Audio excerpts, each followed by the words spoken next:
Hello नमस्कार साथियों, आप लोग का स्वागत है आपके अपने यूट्यूब चैनल एलपी अभी यादव की शानदार क्लास में। तो दोस्तों हम इस पढ़ रहे हैं चक्रवृद्धि ब्याज। चक्रवृद्धि ब्याज में कहा था पहले क्लास में हम आपको डाटा सिर्फ चक्रवृद्धि ब्याज निकाल कर दिए थे 10% से 20% से और 5% का, तीन का चक्रवृद्धि ब्याज, साधारण ब्याज, चक्रवृद्धि ब्याज, साधारण ब्याज का अंतर, ये सब चीज़ें लिख कर दिए थे दोस्तों। डाटा उस डाटा का यूज कैसे करते हैं आइए हम सिखाते हैं कि डाटा का यूज कैसे करते हैं। दोस्तों एक क्वेश्चन लिखा है कि 10% की दर से 2 वर्षों का चक्रवृद्धि ब्याज 1050 रुपये है। दो वर्षों का चक्रवृद्धि ब्याज 1050 रुपये। तो आपसे मूलधन पूछ रहा है दोस्तों। जब भी ऐसा क्वेश्चन आता है तो डाटा हम आपको डायरेक्ट लिख कर दिए हैं कि इसमें मूलधन पूछ रहा है लेकिन दिया क्या है, तो बोलिएगा चक्रवृद्धि ब्याज दिया है, चक्रवृद्धि ब्याज। और रेट क्या है 10%। याद कीजिए कि 10% की दर से 2 साल का चक्रवृद्धि ब्याज 21% होता है। डाटा में लिख कर दिए हैं, याद कीजिए 21% होता है, 21% होता है। 21% की वैल्यू बोल रहा है कितना है 1050 रुपये है। तो दोस्तों आपसे क्या पूछा है मूलधन, यानी आपसे पूछ रहा है कि 100% की वैल्यू कितनी होगी। 100% की वैल्यू निकालना है दोस्तों, तो क्या कीजिए 1050 गुणे 100 बटे 21% कर दिए। इससे काट देते हैं दोस्तों तो कितने बार में 50 बार में कर देता है, यानी कि आपका प्रिंसिपल कितना आ जाता है दोस्तों 5000 रुपये। यही आपसे पूछ रहा है। कितने लाइन में क्वेश्चन हो गया। डाटा लिख कर दिए थे दोस्त, डाटा याद कीजिए। उस डाटा को हम डाटा में लिखवाए हैं कि 10% की दर से 2 साल का चक्रवृद्धि ब्याज 21% होता है। रियल में बोल रहा है कि 1050 होता है। दोस्तों हम ऐसा क्वेश्चन इसलिए 21% रखें, अगर डाटा में यहाँ पे अगर दोस्तों साधारण ब्याज देगा तो 10% दिया, तो 10% की 2 साल के साधारण ब्याज 20% हो तो उसमें 20 रखते हैं।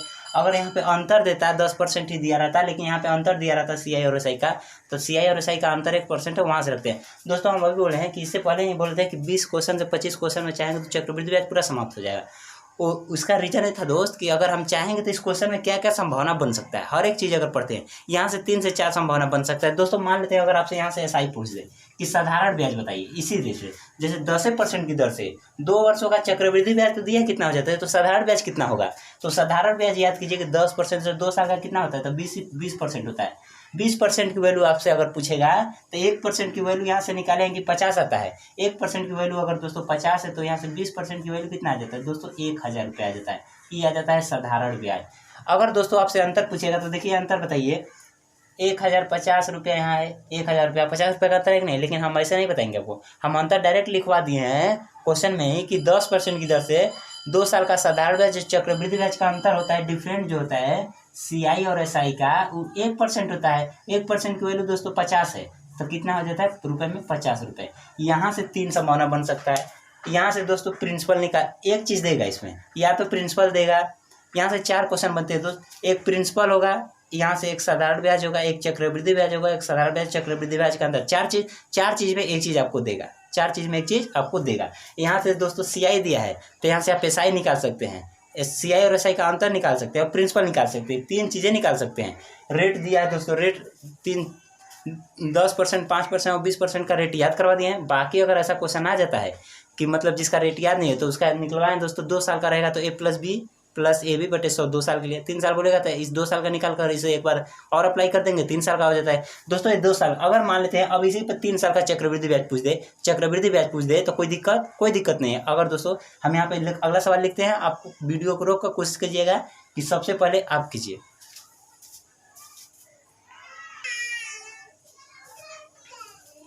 दोस्तों क्वेश्चन नंबर 2 कह रहा है 10% की दर से 3 वर्षों का सीआई दिया है कि 9930 रुपये है, तो मूलधन पूछ रहा है। दोस्तों आप बताइए 10% की दर से 3 साल का चक्रवृद्धि ब्याज कितना होता है, तो बोलिएगा कि 33.10% होता है।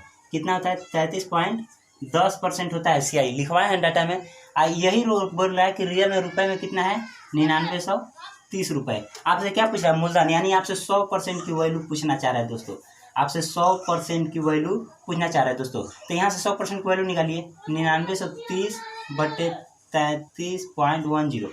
यहाँ से 1% की वैल्यू हो गया, इसमें 100 का गुणा कर देते हैं तो ये दोस्तों आ जाता है 100% की वैल्यू। अब देखिए दोस्त नीचे कितना 2 अंक पे दशमलव है, नीचे से इस पॉइंट को हटा देते हैं, ऊपर 100 का क्या कर देते हैं गुणा कर देते हैं दोस्तों। इस 0 से इस 0 को उड़ा दीजिए, इससे काटेंगे तो 3 बार में कट जाता है दोस्तों। 3 गुणा कीजिए, यहाँ पे 100 है, यहाँ पे भी 100 है, मतलब 2 0 ही 2 0 गुणा कीजिएगा तो 4 0 मतलब आ जाता है, यानी 30,000 रुपये। मूलधन कितना था? 30,000। यानी कहने का मतलब है 10% की दर से 3 वर्षों में साधारण चक्रवृद्धि ब्याज 9930 रुपये मिलता है। तो मूलधन कितना था? वो मूलधन 30,000 था। यहाँ से अगर दोस्तों आपको वही क्वेश्चन है, सेम क्वेश्चन है, यहाँ से 1% की वैल्यू अगर निकाल लीजिएगा तो यहाँ से अगर आपसे पूछता है कि SI कितना होगा, साधारण ब्याज, तो साधारण ब्याज 10% की दर से 30% होता है, तो 1% की वैल्यू जितना आता है उसमें 30 का गुणा कर दीजिए। अगर दोस्तों मान लेते हैं यहाँ से आपसे पूछ देता है कि CI और SI का अंतर कितना होगा, तो 10% की दर से 3 साल का साधारण ब्याज चक्रवृद्धि ब्याज का अंतर लिखवाएं कि देखिए 30% साधारण ब्याज होता है, 33.10% चक्रवृद्धि ब्याज है, यानी 3.10 क्या होता है? अंतर, डिफरेंट होता है CI और SI का। तो वहाँ से 1% की वैल्यू निकालकर 3.10 में गुणा कर दीजिएगा, तो वहाँ डिफरेंट आ जाता है CI और SI का। दोस्तों टाइप 1 का क्वेश्चन ही हो जाता है। अब हम टाइप 1 का क्वेश्चन हो जाता है, हम अगले वीडियो में टाइप 2 का क्वेश्चन करवाएंगे दोस्तों। इससे पहले अगर क्लास अच्छा लगा तो चैनल को लाइक और सब्सक्राइब जरूर कीजिए। धन्यवाद।